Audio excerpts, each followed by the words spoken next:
Assalamualaikum warahmatullahi wabarakatuh. Perkenalkan, nama saya Ferendia Valda dari kelompok 7. Di sini saya akan menjelaskan tentang materi Microsoft Excel dasar.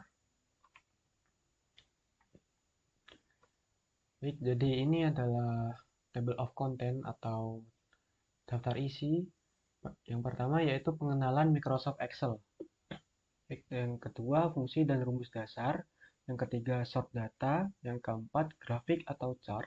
Yang kelima referensi sel. Dan yang enam VLOOKUP. Microsoft Excel adalah sebuah program yang digunakan secara luas untuk mengolah data. Dengan Excel, pengguna dapat melakukan perhitungan otomatis, menganalisis informasi, dan dalam jumlah yang besar, serta menyajikan dalam bentuk tabel dan grafik yang mudah dipahami. Selanjutnya adalah fungsi dan rumus dasar. Yang pertama adalah fungsi sum untuk menjumlahkan data. Yang kedua adalah average, menghitung nilai rata-rata. Yang ketiga adalah max, mengambil nilai tertinggi. Yang selanjutnya adalah min, mengambil nilai terendah. Dan count, menghitung jumlah data angka. Jika kita memiliki suatu kondisi yang harus dipenuhi, maka kita bisa memakai count if untuk menghitung jumlah data angka.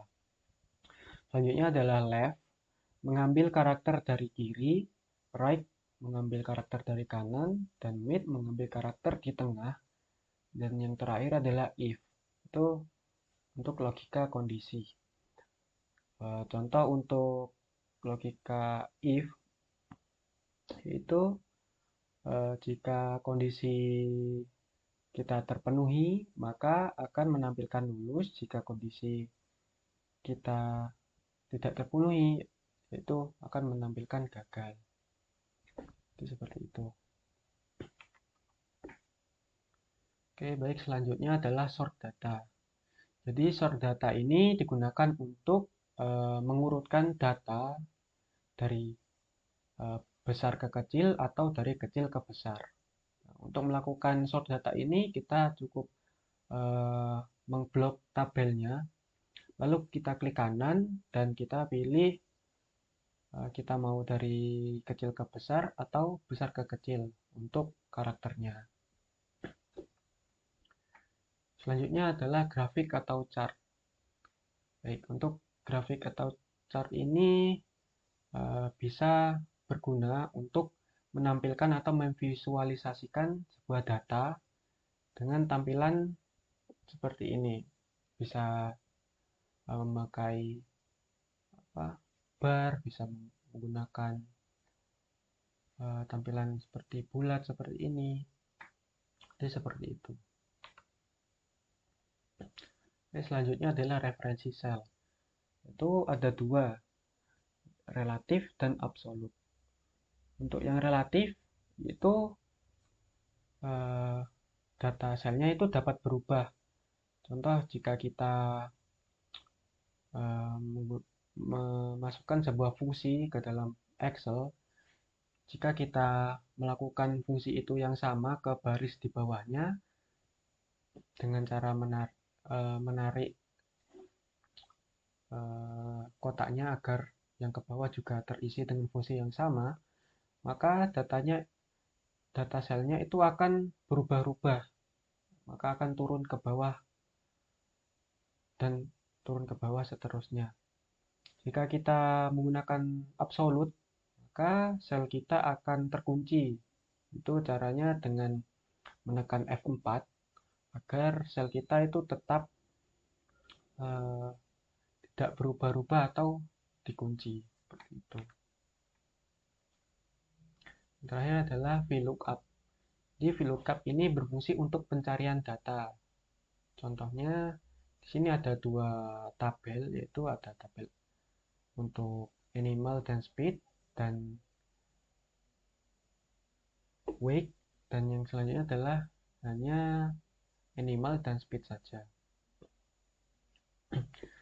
Dan VLOOKUP ini memiliki beberapa parameter, yaitu lookup value yang Di kanan yang warna biru itu lookup value, dan table array yaitu datanya.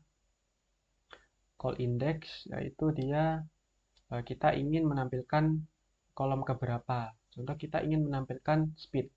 Speed berarti ada di kolom kedua. Dan selanjutnya range lookup yaitu dapat diisi false jika untuk mencari nilai yang sama persis dengan tabel. Dan juga dapat diisi true juga. Jadi seperti itu. Oke. Terima kasih sudah mendengarkan dan memperhatikan presentasi saya. Sebelumnya saya ingin menyampaikan pendapat saya tentang pembelajaran dari Bapak Sandy. Untuk pembelajaran materi Excel sangat mudah dipahami, dan menurut saya untuk kecepatan pembelajarannya itu sudah pas menurut saya. Tidak terlalu lambat dan tidak terlalu cepat. Dan materi yang disampaikan juga sangat mudah dipahami. Mungkin seperti itu pendapat dari pembelajaran dari Bapak Sandy. Baik, terima kasih. Wassalamualaikum warahmatullahi wabarakatuh.